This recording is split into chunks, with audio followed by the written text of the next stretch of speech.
इस भारत भूमि में एक व्यक्ति हुए, बहुत बड़े ब्रांड रहे, उनके लाखों चेले हैं इस देश में भी विदेश में भी, और उनका वर्णन करना इसीलिए आवश्यक हो गया है क्योंकि पैसे की कोई कमी नहीं, अनुयायियों की कोई कमी नहीं। और मैं ऐसे व्यक्तियों की बड़ी सेवा करता हूं जिनके बड़े अनुयायी होते हैं। क्यों? उनके किसी भी कथन से और उनके किसी भी कृत्य से लाखों लोग स्पष्ट प्रभावित होते हैं। उस प्रभाव से लोक और परलोक बनता बिगड़ता है, धर्म की समझ सही या गलत दिशा में जा सकती है। तो उस महापुरुष में, अभी तक महापुरुष कह रहे हैं क्योंकि नाम नहीं लिए, जब नाम लेंगे तो महापुरुषत्व का आप स्वयं परीक्षण करेंगे। उन्होंने बहुत से पुस्तक लिखे, बहुत से टीकाएं लिखी, श्रीमद् भागवत पर भी लिखा, इस प्रसंग पर भी लिखा। तो उन्होंने इस प्रसंग की व्याख्या में लिखा कि दुर्वासा जी अभक्त थे। दुर्वासा जी भगवान के भक्त नहीं थे, ज्ञानी थे, साधक थे, भक्त नहीं थे, भक्ति की उनको संसिद्धि नहीं थी, ये उन्होंने स्पष्ट लिखा।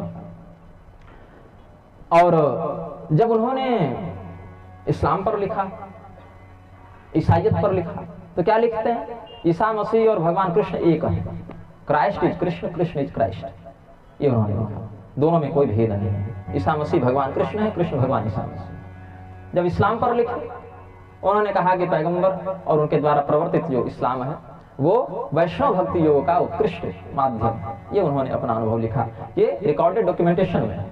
लेकिन जब श्रीमद् भागवत की उन्होंने व्याख्या की तो इसमें उन्होंने लिखा कि दुर्वासा जी अभक्त थे, वो भक्त नहीं थे। अत्रि मुनि जिनके पुत्र हैं दत्तात्रेय, जिनके पुत्र हैं दुर्वासा, जिनकी सती अनुसुईया पत्नी ने त्रिदेवों को बालक बना दिया, वो अत्रि मुनि भक्त नहीं थे, ये उन्होंने लिखा। जानते हैं ऐसे महापुरुष का नाम क्या है? इस्कॉन के संस्थापक अभय चरणारविंद प्रभुपाद। और आज इनके कितने अनुयायी हैं? हरे कृष्ण महामंत्र का जितना व्यापारीकरण इन्होंने किया उतना किसी ने नहीं किया। चैतन्य महाप्रभु के ब्रांड का जितना व्यापारीकरण किया। तो जो व्यक्ति दुर्वासा जी को अभक्त मानते हैं लेकिन ईसा मसीह को कृष्ण भगवान से बिल्कुल अनन्य मानते हैं, आज हिंदू इस रहस्य को, पीछे की बात को न जानने के कारण यह गर्व का अनुभव करता है कि इस्कॉन के कारण विदेशों में हिंदू धर्म का झंडा गड़ रहा है। अंदर से खोखला हो रहे हैं, बाहर से पेंटिंग करे जा रहे हैं, ये अंदर की बात है। लेकिन अगर हम भगवान और भक्त, प्रभुपाद स्वयं को भक्त मानते हैं, इस्कॉन के संस्थापक स्वयं को बहुत भक्त मानते हैं, उनके अनुयायी उनसे बड़ा भक्त तो किसी को मानते ही नहीं, क्योंकि दुर्वासा जी को भक्त नहीं माने। तो कोई बात नहीं, दुर्वासा जी को भगवान शिव ने भक्त माना है।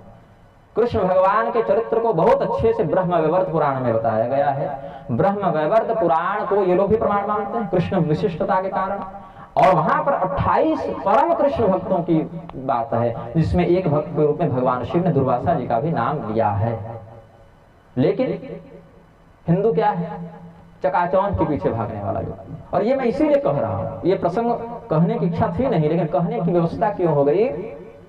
आज प्रातःकाल किसी महानुभाव ने हमें एक वीडियो भेजा, स्वामी राजेंद्र दास जी का, वृंदावन में मलुक पीठाधीश्वर स्वामी राजेंद्र दास जी। उन्होंने अपने प्रवचन में कहा, प्रभुपाद की बड़ी प्रशंसा की है। शायद वो भी इस रहस्य को नहीं जानते होंगे, इसीलिए उन्होंने ऐसा कहा। मुझे विश्वास है कि अगर वो इस बात को जानेंगे, इन ग्रंथों को पढ़ेंगे तो उनकी धारणा भी बदलेगी। संत चित्त व्यक्ति हैं तो कहीं भी जाकर मस्तक झुकाते हैं, चाहे वो अली मौला करने वाले मुरारी बापू, वहां भी प्रणाम करते हैं जाकर। और मैंने प्रश्न करवाया था परोक्षता, तो उन्होंने उत्तर दिया कि महाराज हम तो वैष्णव हैं, भगवान विष्णु के भक्त हैं, तो भगवान विष्णु के भक्तों के लिए अनुशासन है कि प्रणवित दंडवत भूमो, भगवान तो सर्वत्र है, सबको प्रणाम करो, चाहे कुत्ता हो, गधा हो, चांडाल हो, सबको प्रणाम करो। लेकिन हमने कभी कुत्ते, गधे, चांडाल को तो उन्हें प्रणाम करते देखा नहीं है, केवल प्रतिष्ठित जनों को ही प्रणाम करते देखा है। मैं इस रामानुज कोर्ट में बैठा हूँ, यह श्री रामानुजाचार्य जी की गद्दी है, श्री रामानुजाचार्य जी के अनुशासन से संचालित होता है, होना चाहिए, जितना होता है उतने अंश में सराहनीय है। लेकिन स्वामी राघवाचार्य जी, उनसे मेरे निजी संबंध बहुत अच्छे हैं, लेकिन मैं कहूंगा क्योंकि उनको, स्वामी राजेंद्र दास जी को, स्वामी राघवाचार्य जी को लाखों लोग धर्म जगत के आदर्श के रूप में देखते हैं, जिसमें एक हम भी हैं।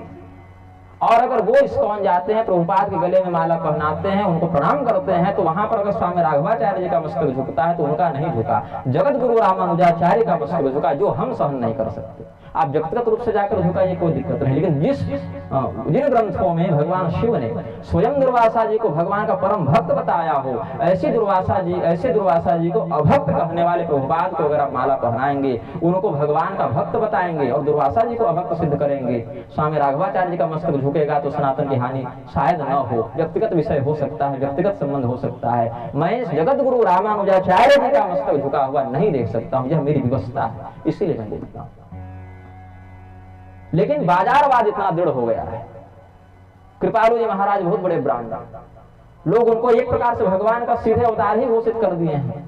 लेकिन ये बात बहुत कम लोग जानते हैं, उन्होंने भी टोपी पहनकर अली मौला किया है, क्रिसमस मनाया है, सेंटा क्लॉज का कपड़ा पहनकर चॉकलेट बांटा।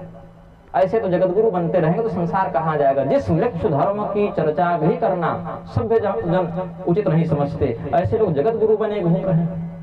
लेकिन जो वास्तव में जगत गुरु है, ऐसे भगवान, ये भगवान पीछे हो गए। गुरु जी का फोटो इतना बड़ा है, दुकान में लगा है, घर में लगा है, ठाकुर जी इतने बड़े हैं। हालांकि देवता की प्रतिमा छोटी होनी चाहिए, लेकिन कहने का भाव है कि हृदय में भी ठाकुर जी इतने ही बड़े रह गए।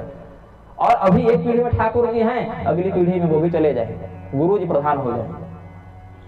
गुरु जी ने अपने तीनों लड़कियों, चारों लड़कियों को या बच्चों को प्रवृत्ति मार्ग की ओर भेजा, लेकिन बाकियों कहा कि नहीं, संसार में मत फंसे रहना। अपने विवाह किए, लेकिन चेनो तुम विवाह मत करो। ऐसा नहीं होना चाहिए। आश्रमाद आश्रमम गच्छेत। कलयुग में सबसे बड़ा दोष है संन्यास लेना। अन्य युगों में उतने सन्यासी नहीं थे जितने कलयुग में हो गए हैं। कुंभ चले जाइए, कहीं चले जाइए, 20-20 लाख सन्यासी। अन्य युगों में इतना वैराग्य नहीं देखने को मिलता था, इतनी तपस्या नहीं थी। कलयुग में जो पैदा हो रहा है जगत गुरु, जो पैदा हो रहा है सन्यासी, ऐसा स्वीकार्य नहीं होगा।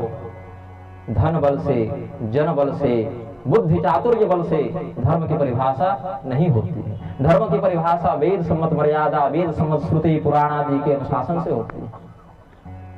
और जब आप बाजारवाद का समर्थन करते हैं तो क्या दुष्परिणाम होता है। कल कोई महानुभाव थे ना, उन्होंने संविधान और धर्म की चर्चा की। आप बताइए, सनातन धर्म के जितने बड़े जगत गुरु घूम रहे हैं, और जिनका मैं नाम लेकर कहूंगा, नाम लेकर इसीलिए कहूंगा क्योंकि लोग नाम नहीं लेते हैं। इससे क्या होता है, तुम हमारा समर्थन करते रहना, हम तुम्हारा करते रहना। ऐसा नहीं होना चाहिए। स्वामी प्रेमानंद जी वृंदावन के बड़े ख्यात संत हैं। उनसे जब पूछा गया आप संविधान शासित देश में और धर्म में किसको चुनेंगे, उन्होंने कहा मैं देश को चुनूंगा। क्यों? इस देश में रहकर हम भगवान का भजन करते हैं। बहुत अच्छी बात है। लेकिन अगर आप धर्म को चुनेंगे तो क्या देश सुरक्षित नहीं रहेगा? धर्मम तो साक्षात भगवत प्रणीतम। यह श्रीमद् भागवत का वचन है कि धर्म भगवान बनाते हैं, धर्म भगवान बचाते हैं। आप एक देश भूमिखंड के टुकड़े में पड़े हैं, भगवान तो अनंत कोटि ब्रह्मांड के नियामक हैं। उनको पकड़ने से क्या देश नहीं मिलेगा? समष्टि को पकड़ेंगे तो व्यष्टि तो स्वयं प्राप्त हो जाएगी, लेकिन व्यष्टि को पकड़ेंगे तो समष्टि को प्राप्त नहीं कर पाएंगे। राजा बलि जो है देश पकड़ कर रखते तो देश भी जाता, ये भी नहीं रहता। देश भूमि का टुकड़ा तो पाकिस्तान में भी है, बांग्लादेश में भी है। धर्म नहीं रहा वहां, धर्म को बचाएंगे तो भूमि का खंड भी बचा रहेगा।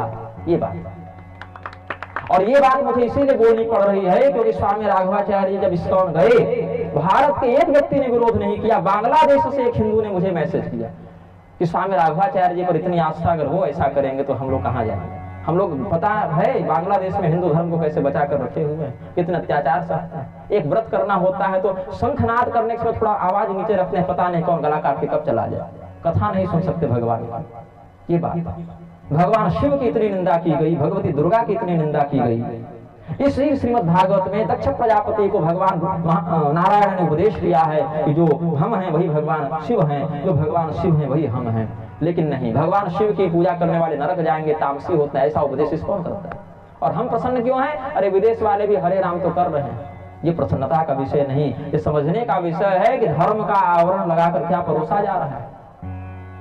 स्वयं को तुलसीदास का अवतार बताने वाले, स्वयं को सर्वोच्च सार्वभौम वैष्णव जगत गुरु बताने वाले रामभद्राचार्य के मुख से एक वाक्य नहीं निकला जब काशी में गोस्वामी तुलसीदास के द्वारा स्थापित हनुमान मंदिर तोड़ दिया गया। क्यों? सरकार से बात बिगड़ जाएगी तो हमारा डोनेशन बंद हो जाएगा। ये हाल है धर्म गुरु का। बजरंग बली के नाम से पूरे विश्व में प्रसिद्धि प्राप्त करने वाले बागेश्वर धाम भी नहीं बोले। काशी के कॉरिडोर जब बन रहे थे, अनेक स्कंद पुराणोक्त मंदिरों को तोड़ा गया है। लोग कहते हैं घर में कब्जा करके रखे गए। मेरे सगे भाई 6 साल बनारस में रहे हैं, देखे हैं, हमको बुलाकर दिखाए, भैया यहाँ पर ये गणेश जी थे, आपने दर्शन किया था पिछली बार, अब यहाँ पर शौचालय बना दिया गया है। ये हाल है वहाँ पर। गोयनका जी का पुस्तकालय था, वहाँ पर हम जाकर अनेकानेक दुर्लभ ग्रंथों को पढ़ते थे। वहाँ मटिया में दुकानें बनाकर बता दी गई हैं। शिव पुराण के नाम पर करोड़ रुपया इसी शहर से ले जाने वाले प्रदीप मिश्रा एक बार बजा दिए हों। शिव मंदिर न टूटे, पौराणिक मंदिरों का संरक्षण नहीं। मंदिर बनते हैं, देवत्व स्थापित नहीं होता। अगर देवत्व स्थापित होना होगा तो घर में एक पत्थर भी आप रखकर विधि पूर्वक प्रतिष्ठा करें, उस शिला में भी देवत्व को प्रतिष्ठापित किया जा सकता है। लेकिन बहुत विस्तार से करोड़ों खर्च करके अगर ट्रस्ट बना दिए जाएं और वहां पर भगवान की विधि पूर्वक आराधना न हो, देवत्व वहां स्थापित नहीं होता।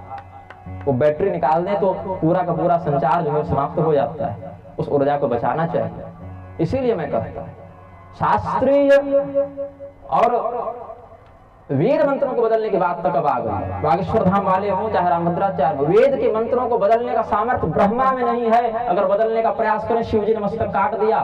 लेकिन आज के धर्मगुरु स्वयं को इतना तेजस्वी मानते हैं, इतना स्वयं को प्रभुत्वशाली मानते हैं, सर्वज्ञ मानते हैं। अब तो ये स्थिति आ गई, बयान दे रहे हैं कि द्यौः शांति को बदल के द्यौः क्रांति कर दो। क्यों?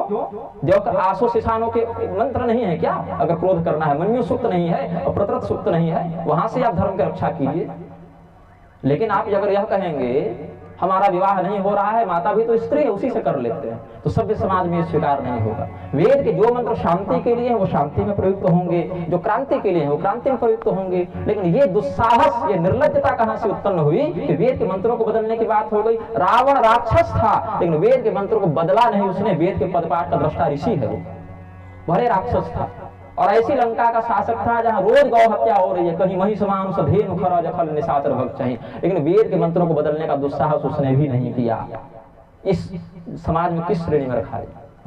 मैं बोलता इसीलिए हूं क्योंकि मैं अमृत पीकर नहीं आया हूं, मुझे मरना है, शरीर को छूटना है। और दुर्भाग्य से भगवान ने गूंगा पैदा नहीं किया, तो जब मुझे मरना ही है, शरीर छूटना ही है, तो गूंगे का भी छूटेगा, मेरा भी छूटेगा, तो मैं चुप रहकर क्यों मरूं? बोलकर मरूंगा। क्यों बोलकर मरूंगा? क्योंकि 100 कौरवों की सभा में तो मरे सभी कौरव, लेकिन विकर्ण का नाम इसीलिए अंकित हुआ क्योंकि द्रौपदी के चीरहरण का उसने विरोध किया था, बस इतना। और कोई पास न ज्ञान था न पराक्रम था, बहुत प्रसिद्ध नहीं थी, बस विरोध किया उसने। उस सभा में विरोध किया जहां भीष्म पितामह चुप रह गए, द्रोणाचार्य चुप रह गए, कृपाचार्य चुप रह गए, उस सभा में विरोध किया उसने। और रामानुज संप्रदाय के तो हम हैं भी नहीं, रामानंद संप्रदाय का तो हम हैं भी नहीं, लेकिन स्वामी रामानंदाचार्य को, स्वामी रामानुजाचार्य को हम अपने गुरु के रूप में स्वीकार करते हैं, उन आचार्यों की कृतज्ञता का अनुभव करते हैं। इसीलिए रामानंदाचार्य जी की परंपरा के, रामानुजाचार्य जी की परंपरा के, श्री वैष्णव की परंपरा के जब स्वामी राघवाचार्य जी, स्वामी राजेंद्र दास जी प्रभुपाद जैसे धर्म विक्रयी को संत बताते हैं, उनकी प्रशंसा करते हैं, उनका अभिवादन करते हैं, तो अपने गुरुओं का मस्तक झुकाते हैं, ऐसी हम घोषणा करते हैं। ऐसा हमें अनुभव होता है। अभी वृंदावन में कॉरिडोर बन रहा है, स्वामी प्रेमानंद जी को कितने शिष्यों का समर्थन प्राप्त है, अयोध्या के महात्माओं को कितने शिष्यों का समर्थन प्राप्त है। लाखों लोग उनके एक आवाज पर वहां पहुंच सकते हैं कि नहीं पहुंच सकते।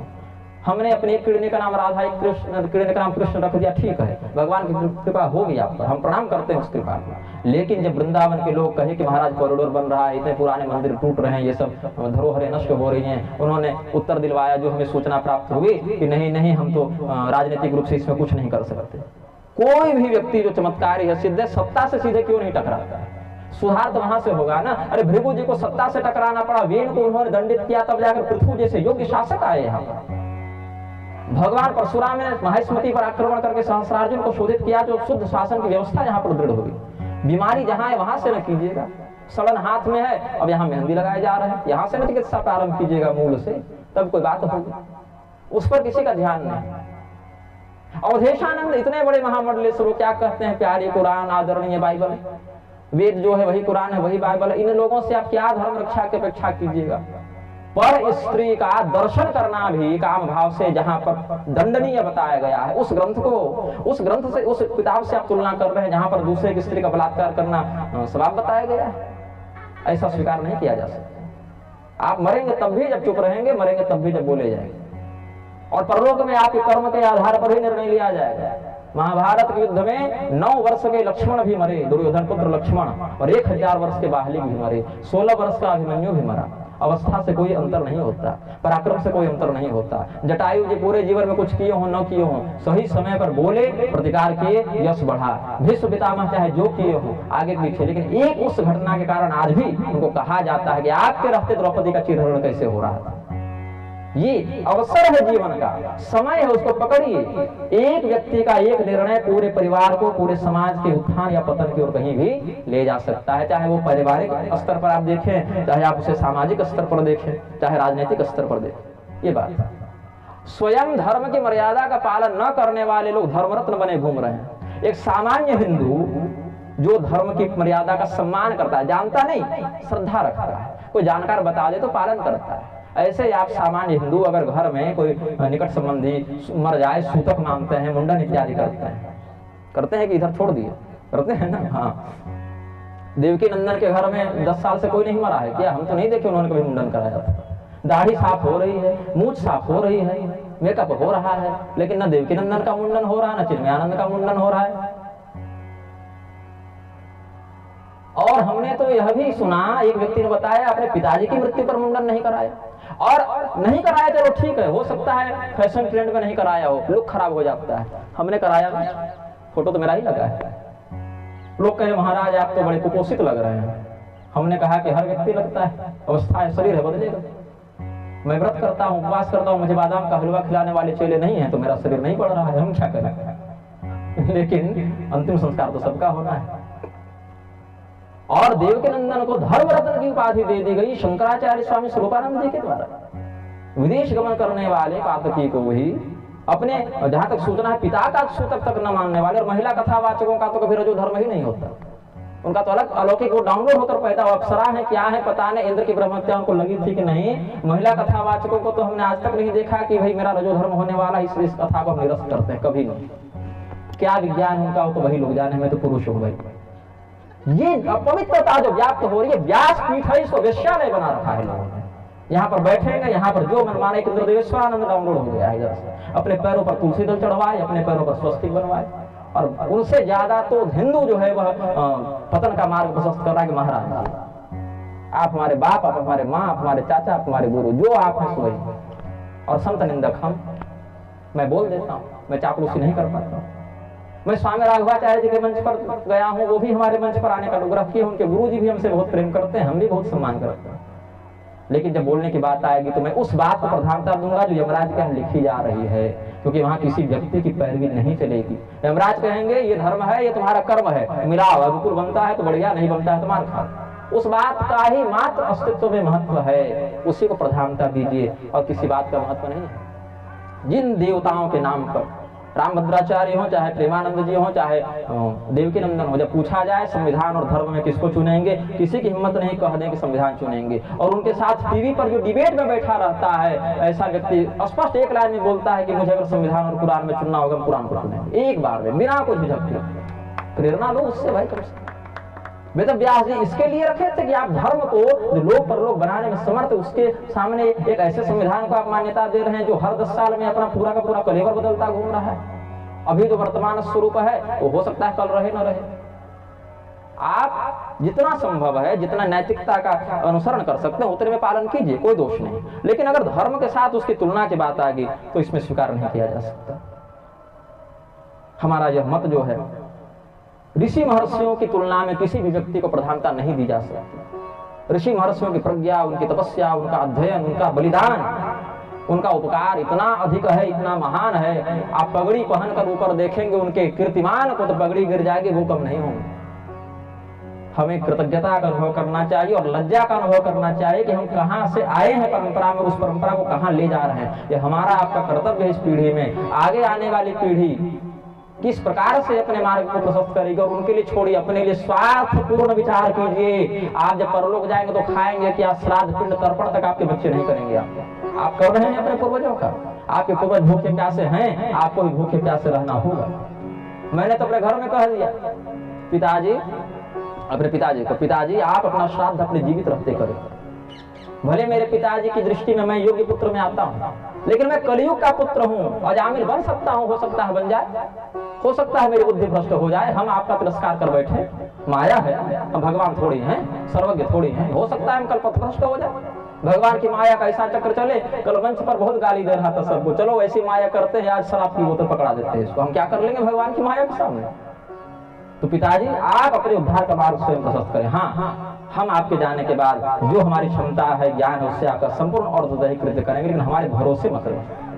लिंग पुराण में इसकी विधि दी है, आप जानते हैं, विद्वान ने कर लिया। और हम अपने पुत्र के भरोसे नहीं रहेंगे, वो करे उसका कर्तव्य बनेगा, नहीं करे तो उसके भरोसे नहीं रहेंगे। कलयुग है, यहाँ आप अपने उत्तरदायी स्वयं हैं। तो इसका विवेक पूर्ण चिंतन करना चाहिए, निर्भयता पूर्वक चिंतन करना चाहिए। संपूर्ण